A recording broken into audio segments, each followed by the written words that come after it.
आप जानते हैं कि इनकी दुआएं जल्दी कबूल होती हैं, यकीन वालों की दुआएं।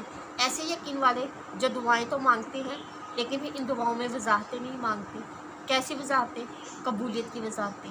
वो ना तो लोगों से इस बात की वजाहत मांगते हैं क्या हमारी दुआएं कबूल हो जाएंगी, और ना ही अल्लाह से इस बात की वजाहत तलब करते हैं कि फ़लाँ शख्स ने भी मेरी जैसी दुआ मांगी थी, उसकी जो दुआ कबूल होगी, मेरी क्यों नहीं हुई। यकीन में सवाल नहीं होता, यकीन में बस फुल स्टॉप होता है। अल्लाह से मांगकर फिर किसी और से तो क्या, अल्लाह से भी सवाल नहीं किया जाता। ख़त्म कर दो।